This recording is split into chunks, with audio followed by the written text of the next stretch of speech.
Greetings, Goddess Body, Mind, Spirit community. This is Tyra Omilade, your Goddess Guru, your sister friend, and you all know I love helping women align with their life purpose, stepping fully into their power, using the power of ancient wisdom and the goddess-centered lifestyle. How are you all doing this morning? Oh my gosh, in my life. Okay, I'm unlisted.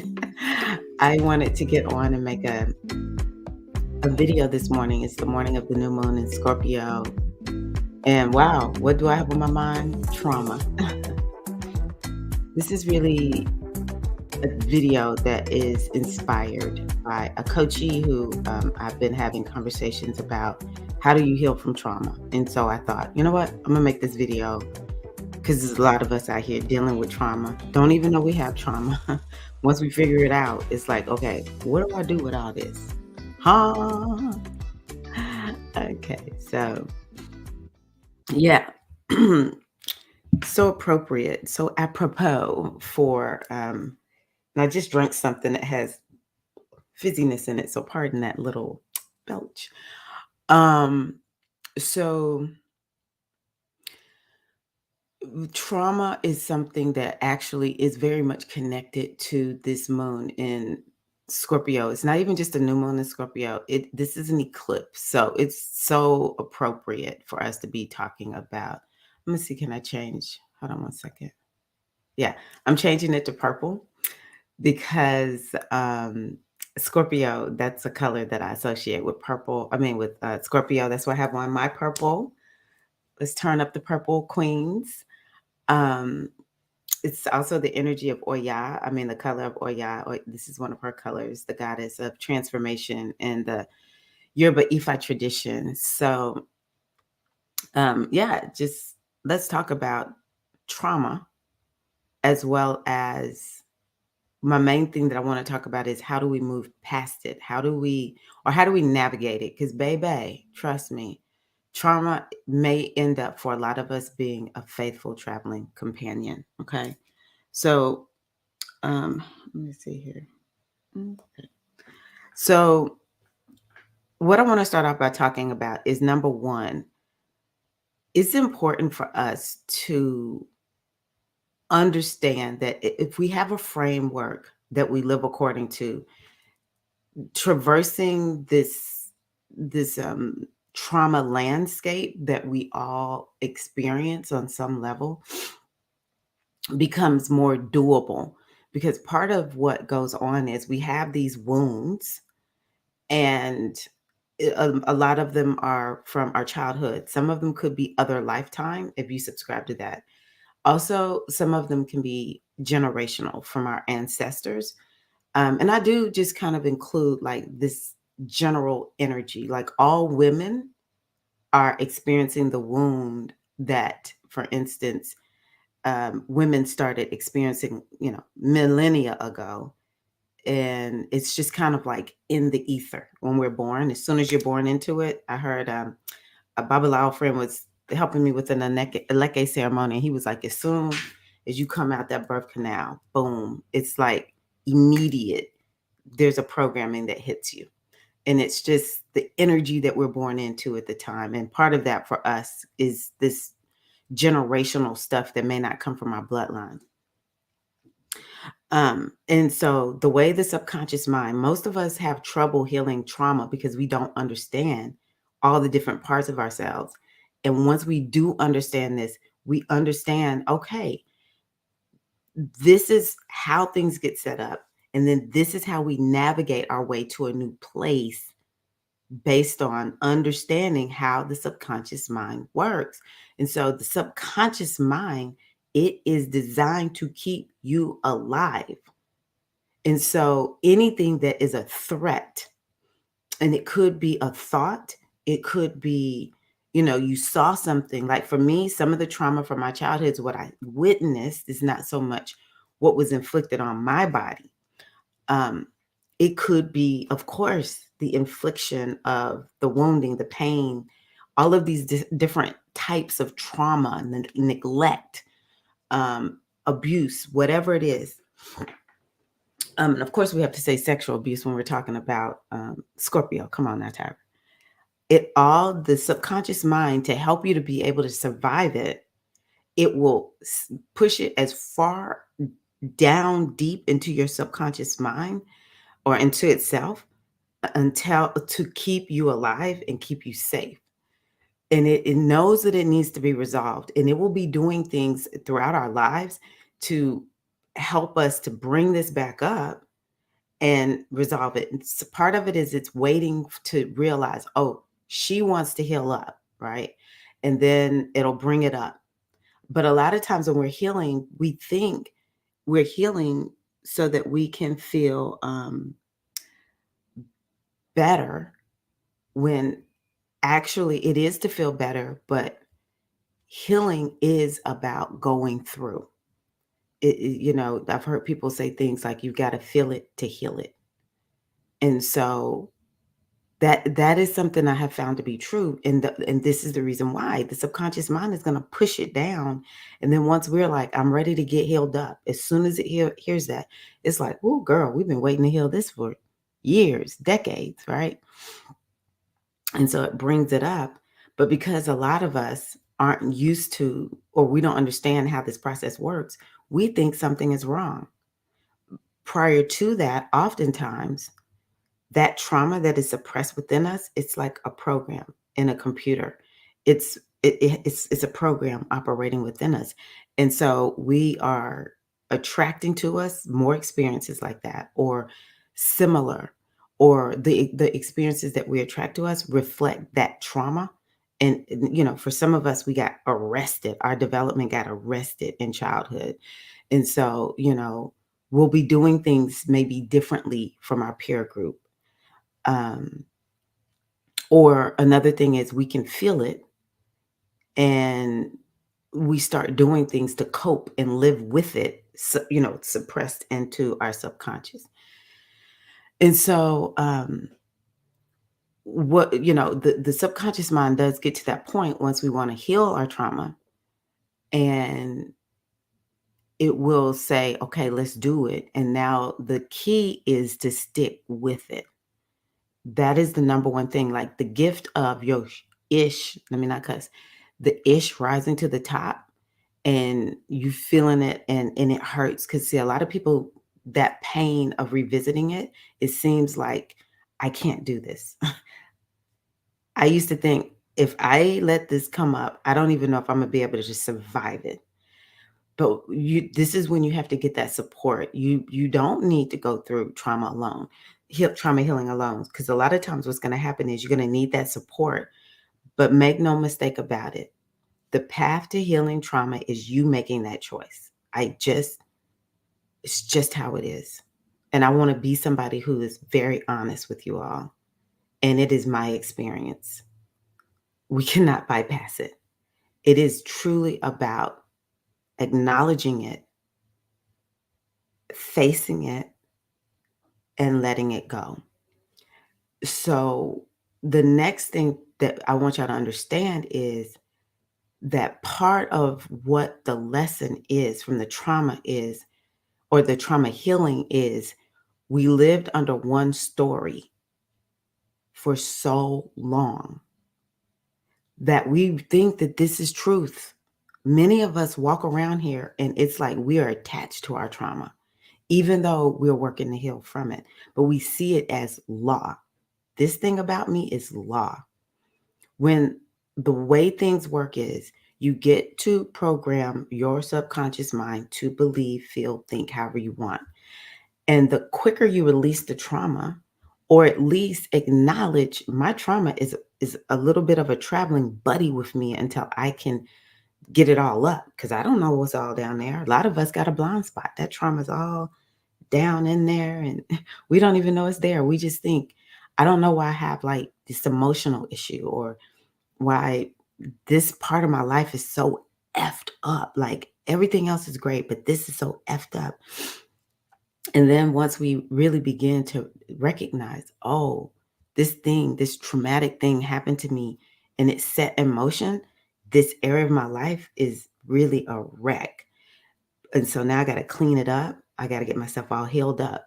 But that's not where we have to stay.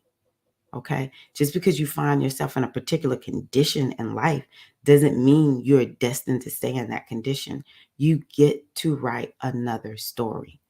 Trauma is one story.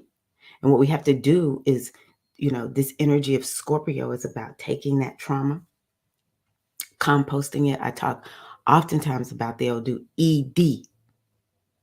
ED, no, not ED. I do talk about ED. This is not ED. This is hold on, it's gonna come to me. Is it Irisun? Hold on. No, not Irisun. O'Shea. I don't know why I had so many issues bringing that up. I'm gonna see if I can pull it up. But there's an Odu, it's a wisdom text out of Ifa called O'Shea. O'Shea says to celebrate beauty over negativity. But the other thing about O'Shea is it talks about, and I'm looking to pull this up for you all.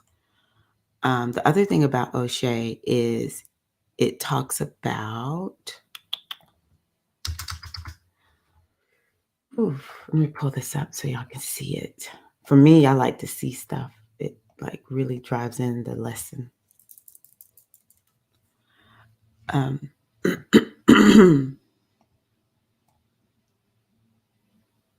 It's about taking a bad situation and seeing how it could be composted for good. It is analogous to the phoenix rising. Okay. And look at this. This is also what I'm saying. A new precedent must be established in order to find good fortune. Okay. So, what we eventually have to do is we have to, at the same time, like trauma doesn't have to be healed up in order to find great things happening in your life. That's a law I want y'all to subscribe to. I want y'all to subscribe to this truth. You can create great things and be wounded at the same time. And you can be on your path to healing and still create great things. So we do have to take the trauma, compost it, make peace with it at some point. And we know we've made peace with it because we don't operate from it anymore. We now operate from the learning. And then we're able to establish a new precedent, a new rule for living. One of my teachers taught me that way. What are your rules for living? And it is, I am abundant. Like, I don't even have to be perfect to manifest my business. I don't have to be perfect to manifest a great relationship and health and a home, or, having a baby, or I'm just thinking of all the things that people want to travel. Like I want to live in another country.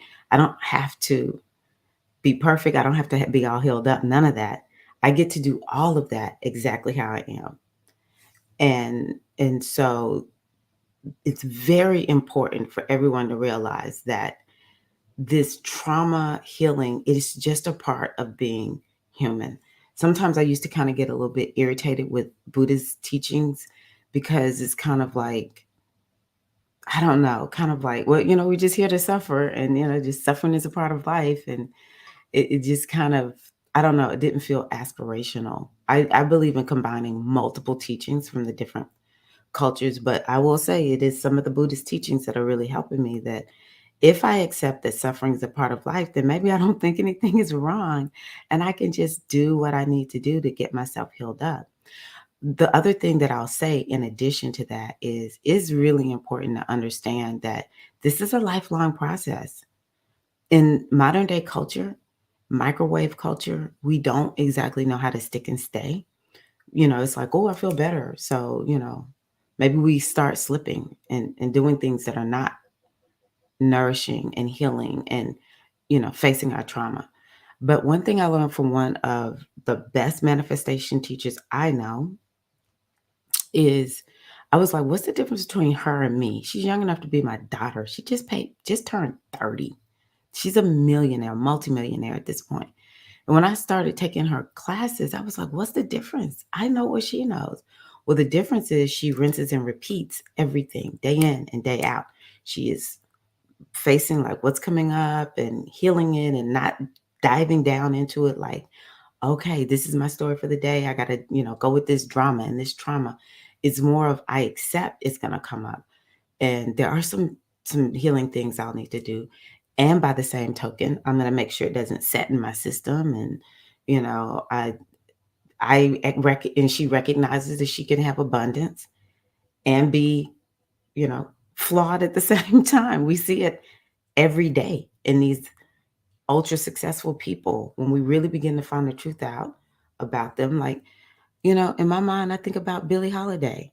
She's always been one of my sheroes. But I remember when I was at Spelman College, I wrote a report about her, and we were making videos back in the day. Like, you really had to go like into a studio, make the video. And my video was about how much I just loved her. I've always adored Billie Holiday.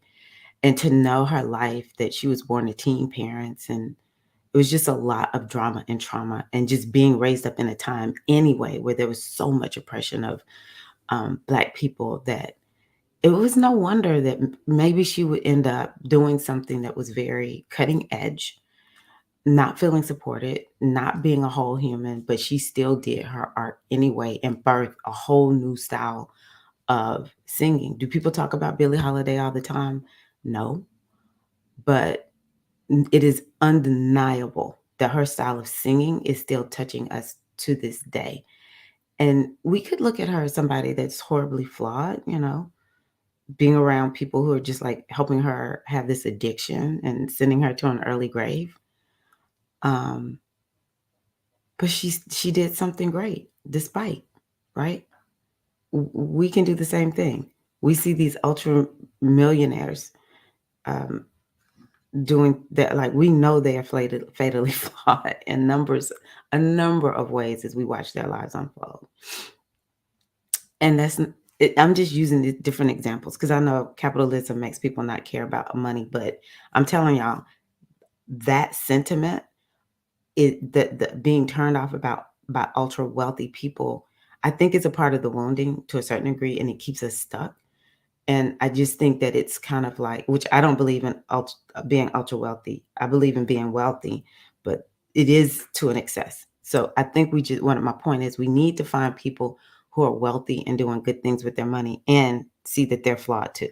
It's never about perfection. This is BS. This perfection thing. I got to be at a certain way. No, you don't. You just need to understand it will take years sometimes. Sometimes it'll happen in a moment and you're just over it. But you got to give yourself that chance to heal up and to understand the process of healing. And I'm going to pull up just a quick graphic that I show from time to time. I keep saying I need to get the one that April created, but you can see I talk about awareness, alignment, and action. So that awareness is what I'm bringing up for everybody right now. We need to be aware of there's something there. Be aware of what do you need, and that's the alignment. What do you need to do this healing work? And then the action is what are you going to do day in and day out? Okay. So that's my way of thinking about, let me take this down. Thinking about how do I move to a place of recognizing that this is just life. This is how we live. These are the things that we need to do in order to get ourselves healed up. So, yeah, we'll be talking about this more. We'll be talking about this more. So, let me know, what are your thoughts? How are you doing with working on healing up from that stuff that has happened to you? Do you understand about the subconscious mind and how that works and how you can get that to work in your favor? I would love to hear from you, sisters.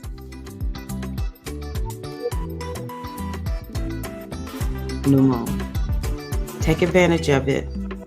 It's about going deep, and it's about going into the darkness of ourselves and facing whatever is there. Letting go. Remember Bag Lady song by Erykah Badu. What bags do you need to drop? And we're going to get lighter and more free. And we'll be able to live with our imperfections, realizing that those are as great as our greatness. Love y'all.